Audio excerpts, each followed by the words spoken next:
오늘의 육아 헤드라인입니다. 통계청에 따르면 지난해 비경제 활동 인구 중 육아 가사노동을 하는 남성은 모두 16만 1,000명으로 2010년 이후 가장 많은 것으로 조사됐습니다. 국민연금공단의 국민연금연구원에 따르면 50대 이상 중고령자가 생각하는 노후 적정 생활비는 부부 기준 월 237만 원, 개인 기준 월 145만 원으로 조사됐습니다. 보건당국은 개학을 맞아 비형 독감이 기승을 부릴 수 있기에 개인 위생 관리를 철저히 할 것을 당부했습니다. 이상 오늘의 육아 헤드라인이었습니다. 저출산 시대 진정한 애국자는 임산부다라는 말이 있습니다. 그만큼 저출산 시대의 급박함을 대변하는 말인데요. 이러한 시기 진정한 애국자가 한 분 있습니다. 바로 세계적인 바이올리니스트이자 제8대 한국 모유수유넷의 백현경 홍보대사입니다. 7할 5자녀를 모유수유로 키우고 지난 1월 27일 저녁 9시경 자연분만을 통해 건강한 6째 사내 아이 백김준기를 출산했습니다. 백현경 홍보대사는 앞서 5명의 자녀를 모두 모유수유로 키운 것처럼 6째 아이도 모유수유로 키우겠다고 전해왔습니다. 산모와 아이 모두에게 항상 축복과 행운이 가득하길 바라며 앞으로도 이런 행복한 소식을 자주 전해드릴 수 있길 바라겠습니다. 육아포커스 첫 소식부터 함께 하시죠. 집에서 아이를 돌보거나 살림을 떠맡는 남성이 빠르게 증가하고 있습니다. 통계청에 따르면 지난해 비경제 활동 인구 중 육아 가사노동을 하는 남성은 모두 16만 1,000명으로 2010년 이후 가장 많았습니다. 육아와 가사에 전념하는 남성은 지난 2015년 15만 명에서 지난해 11,000명이나 늘어나는 등 꾸준히 늘고 있습니다. 이는 사회인식 변화와 함께 전문직 여성의 증가, 여성 연상 커플의 증가 등이 영향을 미쳤다는 분석입니다. 50대 이상 중고령자가 생각하는 노후 적정 생활비는 부부 기준 월 237만 원, 개인 기준 월 145만 원이라는 조사 결과가 나왔습니다.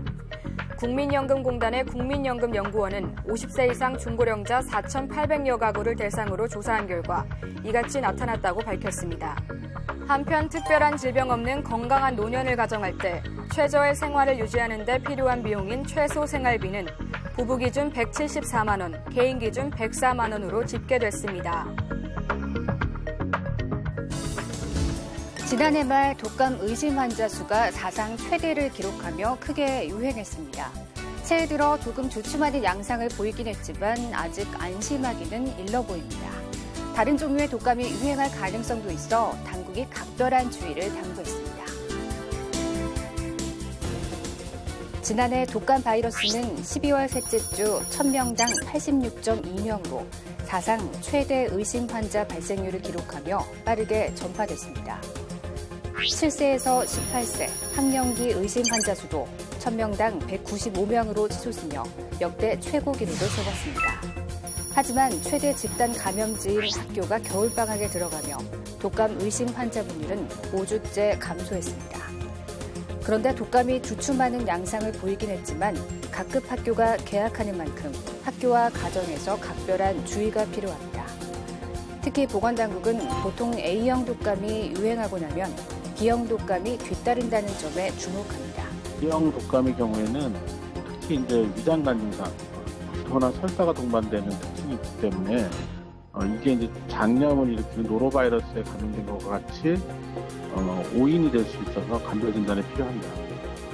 보건당국은 사람이 많은 곳은 되도록 피하고 30초 이상 손 씻기와 기침 예절 지키기 등 예방 수칙을 준수할 것을 다시 한번 강조했습니다. 아울러 독감으로 진단받으면 적절한 치료를 받고 해열제 복용 없이도 24시간 동안 열이 나지 않는 것을 확인한 후 학교에 등교해 줄 것을 요청했습니다. 겨울철 빈발하는 낙상 사고는 노인에게는 치명적입니다. 경사진 길이나 다니기 쉬운 평평한 길, 얼어붙으면 어떤 길에서든 낙상 위험이 존재합니다. 노인의 경우 근력과 균형 감각이 떨어져 낙상의 위험성은 더 큽니다. 낙상으로 입원하는 노인은 연령대가 높을수록 또 여성이 남성보다 많았습니다. 65세 노인의 낙상 입원율은 노인 인구 10만 명당 2,300여 명, 75세 이상 입원율은 10만 명당 3,200여 명으로 연령대가 높을수록 증가했습니다. 남성 노인의 입원율은 10만 명당 1,600명, 여성은 2,800명으로 여성이 남성보다 2배 가까이 높았습니다. 부상은 골절이 75%로 가장 많았고 부상 부위는 골반을 포함한 하체, 척추와 등 상체 순이었습니다. 특히 골다공증에 취약한 고령의 여성분들의 경우 골절 이후에 척추뼈가 주저앉기 쉬우며 이로 인해 척추 변형 및 재골절의 위험도가 증가되며 만성 통증 등의 지속적인 후유증에 시달릴 수도 있습니다. 이런 지속적인 후유증도 문제가 되지만 골절과 연관된 사망률 증가가 더 심각한 문제가 될 수도 있습니다. 고관절은 골절 시 누워 지내게 돼 욕창 혈전증으로 폐혈증이 발생하기 쉽습니다. 뼈가 약한 노인들이 빙판길 보행에 더 많은 주의를 기울여야 하는 이유입니다. 지난 1월 29일부터 15인승 이하 어린이 통학 차량에도 보호자가 반드시 함께 타야 합니다. 어린이가 숨지거나 크게 다치면 해당 기관이 폐원될 수도 있는데요. 이에 대해 소규모 학원들은 문 닫으란 소리나 마찬가지라며 반발하고 있습니다. 2013년 충북 청주에서 3살 배기 아이가 어린이집 통학 차량에 치여 숨지는 안타까운 사고가 났습니다. 이후 피해 어린이의 이름을 딴 일명 세리미법이 시행됐고 13세 미만의 어린이가 타는 통학 차량에는 의무적으로 보호자가 함께 타도록 했습니다. 그동안 법 적용이 유예됐던 15인승 이하의 학원과 태권도장 차량도 이제부터 보호자 동승 의무를 지켜야 합니다. 만약 보호자의 부주의로 어린이가 숨지거나 크게 다치면 해당 기관은 폐원이나 1년 이내 운영 정지 처분을 받을 수도 있습니다. 그러자 학원들이 반발하고 나섰습니다. 혼자서 차를 타고 내리는데 문제가 없는 초등학생까지 보호자 동승 의무 대상에 포함하는 것은 현실과 동떨어진 과도한 규제라는 겁니다. 만약에 초등부도 태워야 된다 이러면 마을버스도 동승 보호자를 태워야 되는 것입니다. 지금 이게 수정이 안 될 경우에 지금 한 80%에 점하는 영세 학원들은 다 문을 닫을 지경입니다. 보호자를 고용하는 데만 70만 원이 넘는 인건비가 드는 게 부담입니다. 이 때문에 학원들은 미취학 아동을 태우면서 동승 의무를 위반할 경우에 처벌은 강화하되 취약 아동들은 별도의 보호자를 두지 않도록 제도 개선을 요구하고 있습니다. 그러나 아이들의 안전에 예외를 둘 수 없다는 지적도 있어 이들의 요구가 받아들여질지는 미지수입니다. 아이 있는 가정이 겨울방학마다 방문하는 곳, 눈썰 매장입니다. 모자에 목도리로 꽁꽁 싸맨 아이들이 대부분이지만 장갑을 끼지 않는 아이들도 눈에 띕니다. 온도 변화에 약한 아이들은 손과 발, 얼굴, 귀까지 오랜 시간 추운 날씨에 노출되다 보면 겨울철 대표 질환 중 하나인 동창에 걸릴 수 있습니다.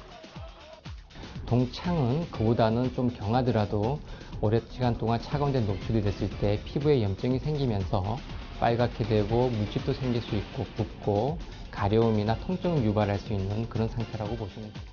재작년 1, 2월 동창 환자 수는 9,000명이 넘어 동상 환자보다 1.7배 많았습니다. 동창은 그리 춥지 않은 날씨에서도 걸릴 수 있어 겨울철 외부 활동할 때에는 모자와 장갑 같은 방한용품을 꼭 챙겨 입고 노출 부위를 줄여야 합니다. 동창은 마땅한 치료법이 없고 회복하는 데 시간이 오래 걸려 예방하는 것이 중요합니다.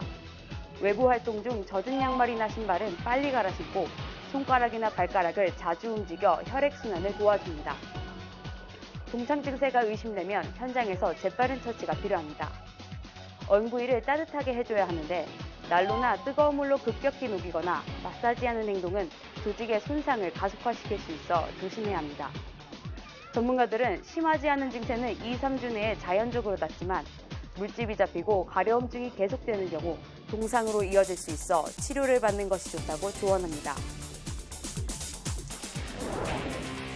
저금리 상황이 계속되면서 적금의 매력은 줄어들었고 어려운 경제 여건 속에 언제든지 돈을 찾을 수 있는 수시 입출금 예금이 각광받고 있습니다. 지난해 시중 5대 은행의 요구불 예금, 원할 때 언제든 찾을 수 있는 예금 규모가 300조 원을 넘었습니다. 2015년 말 285조 6천억 원보다 41조 7천억 원 늘어난 327조 3천억 원으로 요구불 예금 성격이 강한 수시 입출식 저축성 예금을 포함하면 416조 5천억 원이나 됩니다. 이처럼 요구불 예금이 크게 늘어난 이유는 저금리 때문입니다. 현재 은행권 정기예금 최고금리는 1년 기준 1.8%, 평균 1.49% 수준, 1억 원을 1년 만기 정기예금에 넣고 평균 금리를 적용하면 126만 원의 이자를 기대할 수 있습니다.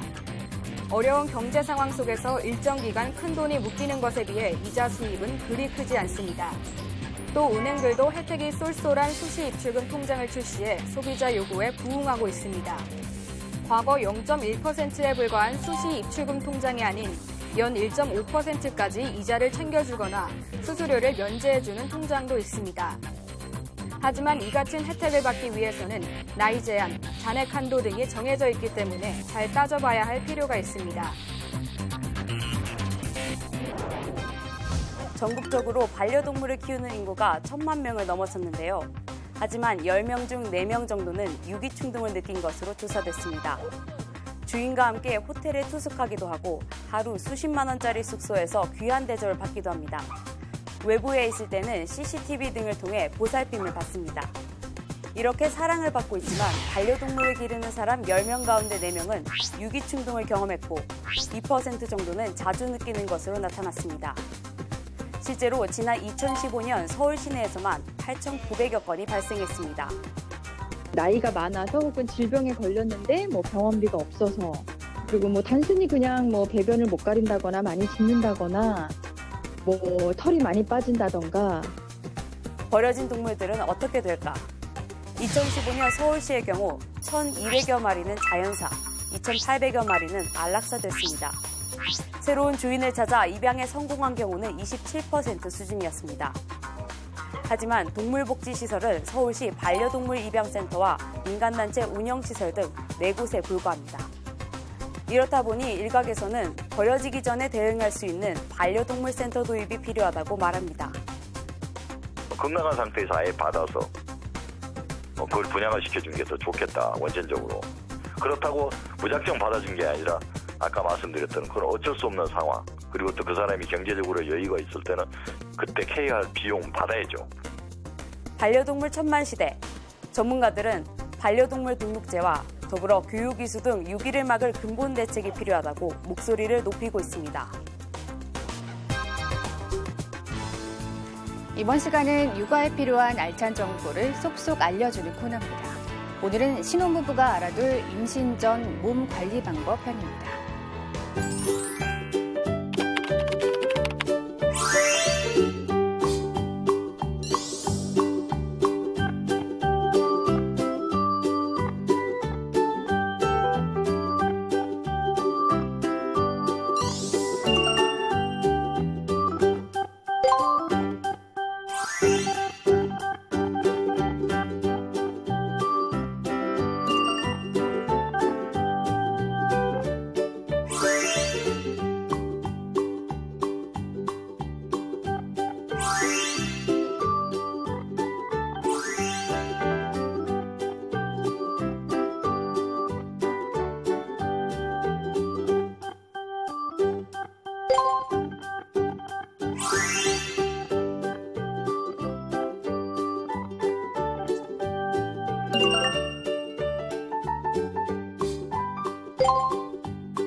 안녕하세요. 육아방송 시청자 여러분, 한국양성평등교육진흥원 원장 민무숙입니다. 한국양성평등교육진흥원은 여성가족부 산하 공공기관으로서 양성평등의 가치 확산을 통해 모두가 행복한 사회를 만들어 나가는 것을 목표로 하고 있습니다. 오늘은 미래의 주역인 우리나라 영유아들에게 꼭 필요한 양성평등 교육에 대한 이야기를 들려드리고자 합니다. 1년 전 2016년 1월 세계경제포럼 클라우스 슈밥 회장은 제4차 산업혁명이라는 말로 우리 삶의 전면적인 변화와 그 파급력을 예고했습니다. 인공지능, 사물인터넷, 무인자동차 등 가히 혁명이라는 말로 표현될 정도로 우리 일상 속 모습들이 급변할 것입니다. 특히 틀에 박힌 어떤 상자 속 갇힌 지식이 아니라 상자 밖에서 사고할 수 있는 창조성, 이런 것은 제4차 산업혁명 시대의 근간이자 미래 우리 자녀들에게 필요한 핵심 역량이 될 것입니다. 단답식, 암기식 지식이 아닌 창조적인 지식 생성은 유연하고 개방적인 사고에서 만들어집니다. 창의성 분야 대가로 꼽히는 미국 교육심리학자 앨리스 폴 토렌스는 여성적 덕목으로 여겨지는 민감성과 남성적 가치로 간주되는 독립성, 이 두 가지가 균형 있게 발달될 때 창의성이 최대한 발휘된다고 했습니다. 성역할 고정관념이 창의적 사고를 제한한다는 것은 여러 실험에서 입증된 바 있습니다. 여성성이나 남성성의 성역할 고정관념이 높은 아이들보다는 양성성의 특성을 가진 아이들이 창의성이 높습니다. 창의성이 높은 아이들은 문제가 주어졌을 때 해결할 수 있는 다양한 방법을 생각해보고 또 시도도 해보고 자신만의 독특한 아이디어로 해결책을 생각해내는 독창성을 발휘하죠. 창의성은 다양한 사고를 할 수 있어야 가능한데 다양한 경험을 해보고 다양한 것들을 자연스럽게 인정하는 환경에서 키워집니다. 양성성이 높은 아이들은 창의적 인성 중에서 특히 자신감, 탐구심, 또 적극적인 상상력이 높고 호기심이 강하며 일에 대한 융통성과 과제 집착력이 높다는 연구 결과가 속속 보고되고 있습니다. 6, 7살 정도가 되면 성역할 고정관념이 확립되는 것으로 나타납니다. 남성성과 여성성의 어떤 고정관념이 높은 아이들일수록 배려나 문제 상황에 대처하고 해결책을 찾는 태도가 매우 경직됩니다. 집에서 부모가 하는 역할과 모습은 아이들이 여성과 남성을 이해하는 방식에 상당한 영향을 미칩니다. 어린 시절부터 엄마와 아빠가 집안일을 함께 하는 것을 보고 자란 아이들은 직업이나 자신이 하고 싶은 일을 선택할 때 성별 기준이라는 것을 중요하게 생각하지 않습니다. 부모가 성역할에 대해 어떤 개념을 갖고 본인이 실생활에서 어떻게 행동하고 있는지 이런 것들은 전부 아이에게 지대한 영향을 주지요. 한 예로 집에서 아빠가 가사에 참여하는 것을 본 아이들은 요리나 청소, 빨래를 남자도 다 할 수 있을까요? 라는 질문에 네, 저희 아빠도 하는데요. 이런 답을 하지요. 즉, 이런 아이들은 성별이라고 하는 점이 일을 결정하는데 어떤 큰 문제가 되지 않는다는 생각과 태도를 자연스럽게 배웁니다. 2000년대 들어오면서 유럽 여러 나라들은 성역할 고정관념을 없애기 위한 양성평등 교육을 다각도로 추진하고 있습니다. 예컨대 독일은 유치원의 남자들이라는 프로젝트를 통해 유치원 남자 교사들의 교육적 효과를 현장에서 경험하도록 하고 있습니다. 어떤 고정화되어 있는 성별 역할 구분을 없애기 위해 소녀의 날, 또 소년의 날을 지정해서 전통적으로 여성, 남성의 직업으로 구분해온 것과는 다른 새로운 직업 체험 기회를 아이들에게 제공하고 있습니다. 특히 소년과 남성을 위한 직업과 인생교육 이런 프로그램을 통해 기존의 경직된 남성의 역할과 사고를 보다 유연하게 만들고 직업 선택의 스펙트럼을 확장하기 위한 다양한 활동을 하고 있습니다. 이런 모습들은 우리의 교육 활동에 시사하는 바가 매우 크다 하겠지요. 이와 같이 양성평등 교육은 그동안 획일화된 여성, 남성의 특성으로 행동이나 역할을 규정했던 고정관념을 벗어나서 개인이 가지고 있는 잠재적인 능력과 소질을 인정하고 존중하는 것에서 출발합니다. 성별 고정관념은 개인의 선택과 자유를 제한하고 다양한 사고 활동을 제한하는 등 여성과 남성 모두에게 부정적인 영향을 미칩니다. 구시대적이고 역기능적인 어떤 성역할 모델을 바꾸어내는 노력이 있어야 우리 아이들이 변화하는 미래 사회를 살아갈 기술을 가질 수 있습니다. 부모 여러분, 4차 산업혁명 시대를 살아가게 될 우리 자녀들에게는 무궁한 창조성의 역량을 갖게 해주는 것이 중요합니다. 이를 위해서는 성역할 고정관념에서 벗어나 자신의 소질과 능력으로 자신이 원하는 삶을 살아갈 수 있는 힘을 갖게 하는 것, 즉 양성평등 교육이야말로 부모가 아이들에게 선물해 줄 수 있는 미래 시대의 중요한 해법이 될 것입니다. 감사합니다.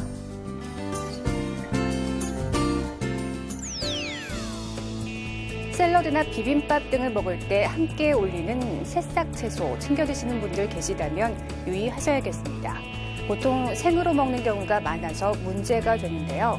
조리하지 않은 새싹의 경우 살모넬라균이나 대장균 같은 유해성 박테리아가 서식하기 좋은 상태이기 때문입니다. 임산부나 어린이, 면역력이 약한 분들은 익히지 않은 새싹을 피하는 게 오히려 좋다고 하고요. 건강한 분들도 새싹 채소를 드실 때에는 철저히 깨끗하게 씻은 후에 섭취하셔야겠습니다. 육아 포커스 마칩니다. 청해주신 여러분 고맙습니다.